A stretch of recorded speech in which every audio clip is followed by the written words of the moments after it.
Hello दोस्तों, तो आइए हम शुरू करते हैं हमारी जो 12th क्लास की जो हमारी पोइम है ए थिंग ऑफ ब्यूटी, एक सुंदर वस्तु। इसके बारे में हम जिसकी चर्चा करते हैं। सेंट्रल आइडिया हम आज देखते हैं। इसमें बहुत बेहतरीन आइडिया सेंट्रल आइडिया दे रखा है और ये सेंट्रल आइडिया कई बार एग्जाम में पूछा गया है और आपके 2026 के एग्जाम के लिए बहुत इंपॉर्टेंट क्वेश्चन बन सकता है। इसका बड़ा क्वेश्चन बनता है इसका हर बार। सेंट्रल आइडिया इसको या बोले मेन थीम, समरी, सभी इसी में आ गया। पूरा आंसर आपको सभी का आंसर एक ही में मिल जाएगा। मैसेज आए, सेंट्रल आइडिया है, या आपका है समरी। ठीक है दोस्तों, तो आइए हम बात करते हैं। ए थिंग ऑफ ब्यूटी, एक सुंदर वस्तु।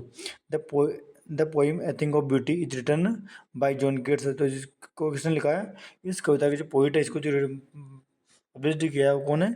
जॉन केट्स के द्वारा ये रचित की गई है। In this poem the poet tells, in this poem the poet tells us, इस कविता में ये पोइट हमें कहते हैं देट द ब्यूटीफुल थिंग्स, जो सुंदर वस्तुएं, आर द सोर्सेस, स्रोत है, सोर्स का मतलब होता है स्रोत, of great Joy and happiness. तो ये जॉय और जॉय आनंदित और हैप्पीनेस खुशी का ये स्रोत है। एंड मतलब और ब्यूटी, जो हमारी इसकी जो सुंदरता है, ब्यूटी सुंदरता, कैन बी फाउंड एवरीवेयर, और हमें सुंदरता हम कहीं पर भी मिल जाती है। हम इसको कहीं पर भी खोज सकते हैं। एवरीवेयर का मतलब तो कहीं भी, किसी भी स्थान पर। अकॉर्डिंग के अनुसार, अकॉर्डिंग का मतलब क्या है? के अनुसार। टू द पोइट, तो कवि के अनुसार। The thing of beauty provides, प्रदान की गई है, देती है, हमें प्रदान करती है। जॉय यानी कि आनंद, आनंद प्रदान करती है। फॉर एवर, तथापि। बिकॉज, ये हमें क्या करती है? आनंद प्रदान करती है। बिकॉज यानी कि क्योंकि। ब्यूटी नेवर डाइज, क्योंकि ब्यूटी जो है, सुंदरता कभी मरती नहीं है। विच इज इंटरनल, और ये क्या है? आंतरिक है। With the passing of time, आप सुंदरता खरीद सकते हैं क्योंकि ये बाह्य नहीं है। क्या है? इंटरनल है, ये बाह्य वस्तु नहीं है, आंतरिक वस्तु है। With the passing of time, हमारा जो हमारा समय, ये समय के साथ ही गुजरती रहती है, आगे बढ़ती रहती है।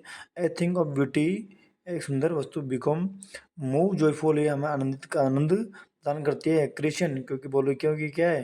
ये किसने इसको क्रिएट किया है? ये क्योंकि ये क्रिएशन ऑफ गॉड, क्योंकि इसको भगवान के द्वारा निर्मित किया गया है। और प्रोवाइड एनर्जी, और हमें एनर्जी दे देती है।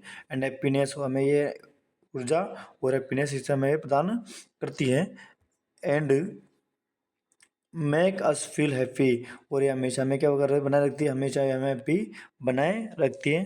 तो हम आशा करते हैं दोस्तों, अगर आपको हमारी जो सेंट्रल आइडिया समझ में आया हो तो लाइक और सब्सक्राइब जरूर करें। और ऐसे ही और सेंट्रल आइडिया और ऐसे ही और वीडियो पाने के लिए हमारे चैनल को सब्सक्राइब जरूर करें। Thank you.